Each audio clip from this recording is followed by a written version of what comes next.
mudharabah ini di mana pemilik dana memberikan kebebasan kepada pengelola dana untuk mengelola investasinya. Nah, mudharabah ini sering disebut juga dengan investasi tidak terikat.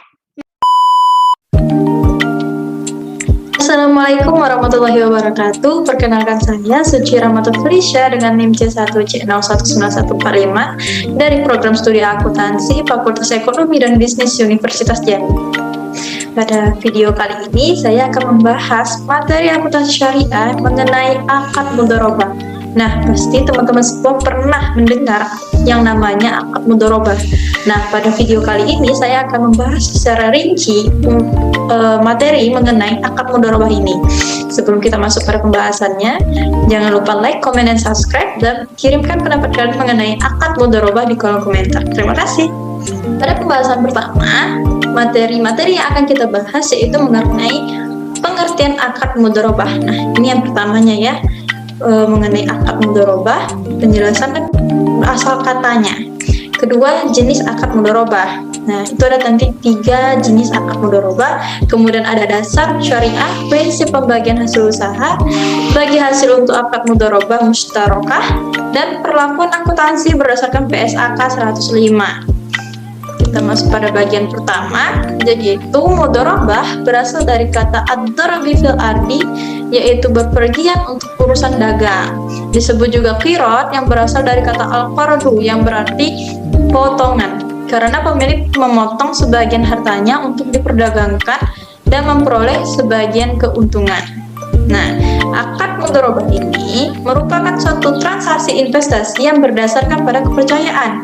Jadi harus ada asas kepercayaan antara pemilik dana dengan pengelola dana. Nah, selanjutnya yaitu mengenai jenis akad mudharabah. Teman-teman sekalian, jenis akad mudharabah itu dibagi menjadi 3.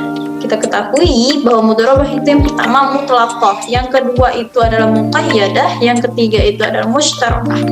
Nah, kita bahas yang pertama yaitu mudharabah mutlaqah. Yang ini, mudharabah ini di mana pemilik dana memberikan kebebasan kepada pengelola dana untuk mengelola investasinya. Nah, mudharabah ini sering disebut juga dengan investasi tidak terikat.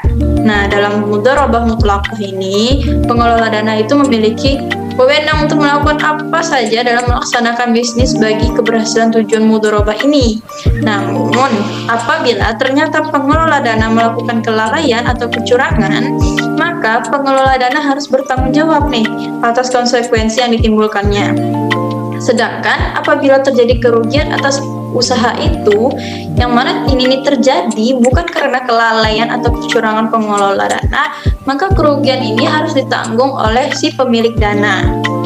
Nah, bagian yang kedua yaitu mudharabah muqayyadah. Nah, teman-teman sekalian, mudharabah muqayyadah ini di mana pemilik dana ini memberikan batasan. Nah, yang tadi bagian pertama itu tidak ada batasan. Bagian yang kedua ini ada batasannya, teman-teman. Batasan kepada pengelola antara lain mengenai dana, lokasi, cara, ataupun objek investasi atau sektor usahanya. Misalkan, tidak mencampurkan dana yang dimiliki oleh pemilik dana dengan dana yang lainnya.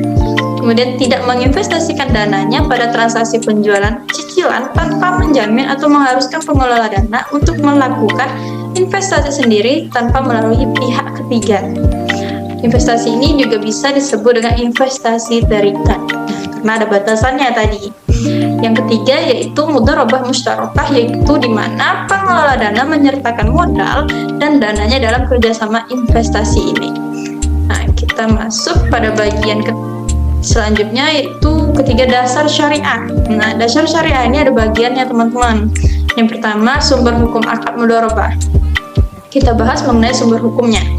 Jadi menurut ijma ulama, mudharabah hukumnya jaiz atau boleh, teman-teman. Hal ini dapat diambil dari kisah Rasulullah SAW yang pernah melakukan mudharabah dengan Siti Khadijah. Nah, Siti Khadijah ini bertindak sebagai pemilik dananya, sedangkan Rasulullah SAW bertindak sebagai pengelola dana. Nah, lalu Rasulullah membawa dagangannya ke negeri Syam. Dari kisah ini kita lihat akad mudharabah ini telah terjadi, teman-teman, pada masa Rasulullah sebelum diangkat menjadi Rasul. Nah, sekarang sudah paham kan mengenai sumber hukum akad mudharabah. Kita lanjut pada bagian yang B, yaitu rukun dan ketentuan syariah akad mudharabah. Yang pertama rukun mudharabah, yaitu pelaku. Yang ini terdiri atas pemilik dana dan pengelola dana. Yang kedua objek mudharabah, yaitu berupa modal dan kerja.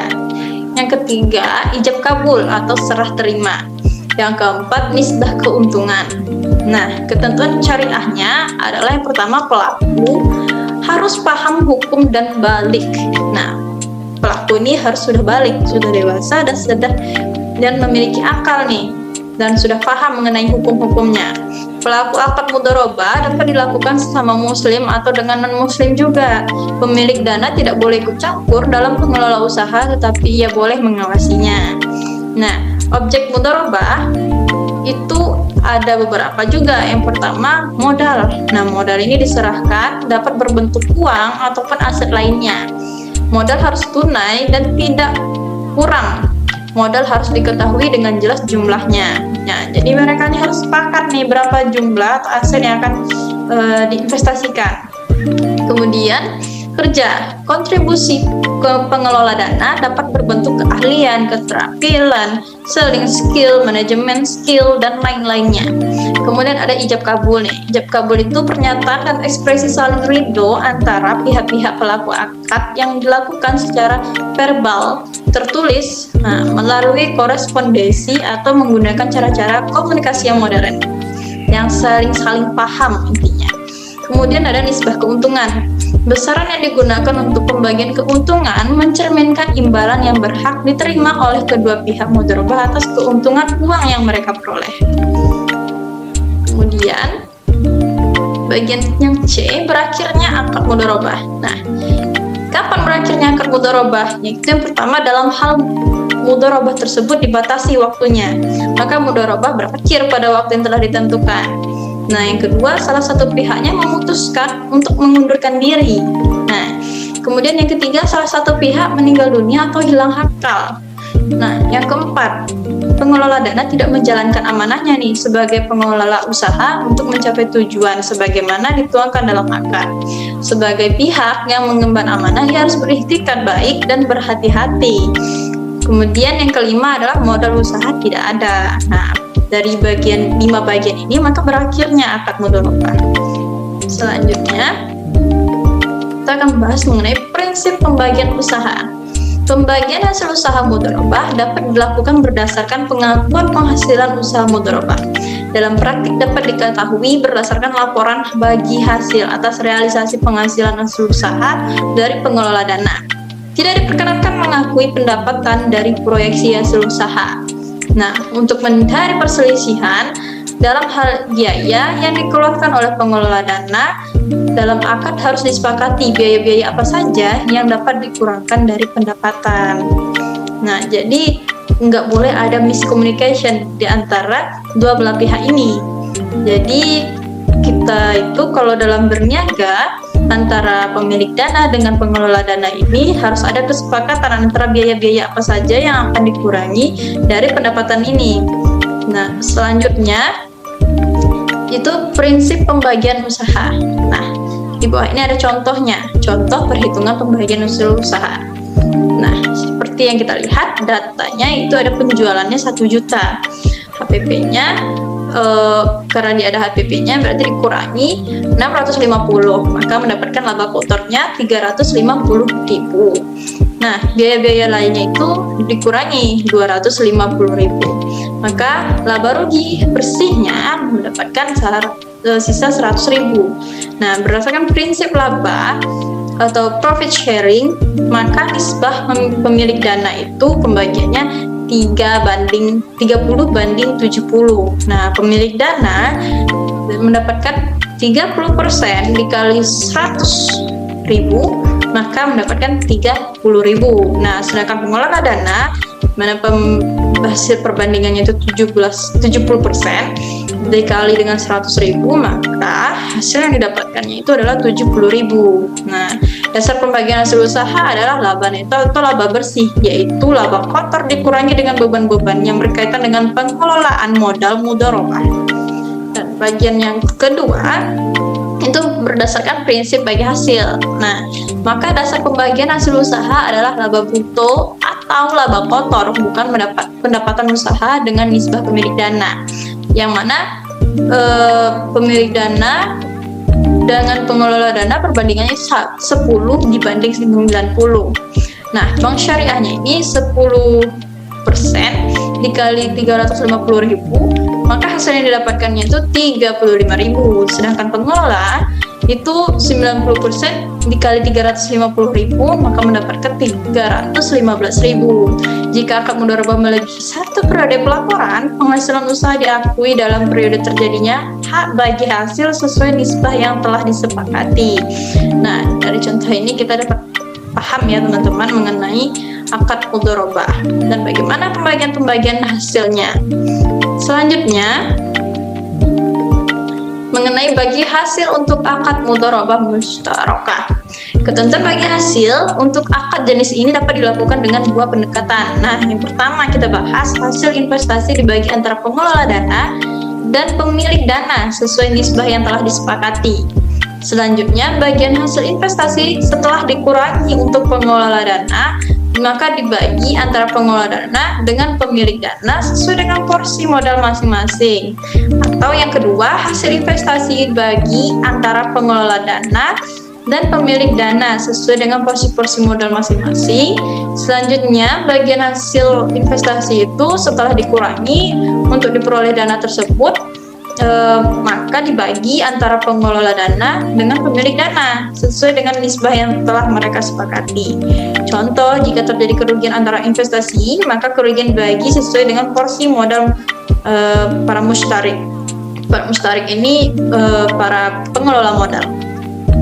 Oke, selanjutnya perlakuan akuntansi. Itu ada 2, akuntansi untuk pemilik dana dan akuntansi untuk pengelola dana. Kita bahas yang pertama, akuntansi untuk pemilik dana, yaitu dana mudharabah yang disalurkan oleh pemilik dana diakui sebagai investasi mudharabah pada saat pembayaran kas atau penyerahan aset non-kas kepada pengelola dana. Kemudian pengukuran investasi mudharabah, yang ketiga penurunan nilai jika investasi mudharabah dalam bentuk aset non-kas. Kemudian kerugian hasil usaha akad mudharabah berakhir. Kemudian yang ketujuh penyajian dan yang terakhir pengungkapan. Nah, kita masuk pada akuntansi untuk pengelola dananya. Dana yang diterima dari pemilik dana dalam akad mudharabah diakui sebagai syirkah temporer sebesar jumlah kas atau nilai wajar aset non kas yang diterimanya. Kedua, pengukuran dana syirkah temporer. Ketiga, penyaluran kembali dana syirkah temporer. Yang keempat, apabila pengelola dana mengelola sendiri dana mudharabahnya, berarti ada pendapatan dana beban yang diakui dan pencatatannya sama dengan akuntansi pada umumnya. Nah, kerugian yang diakibatkan oleh kesalahan atau kelalaian pengelola dana diakui sebagai beban pengelola dana. Kemudian diakhiri dengan akad. Yang 7 penyajian. Kemudian yang ke-8 yang terakhir itu adalah pengungkapan. Sekian pembahasan mengenai akad mudharabah dari saya. Terlebih dan terkurang saya mohon maaf. Semoga dari pembahasan mengenai materi akad mudharabah ini kita dapat ambil ilmunya dan kita manfaatkan sebaik-baiknya. Saya Suci Rahmatul Felicia. Akhirul kalam. Assalamualaikum warahmatullahi wabarakatuh.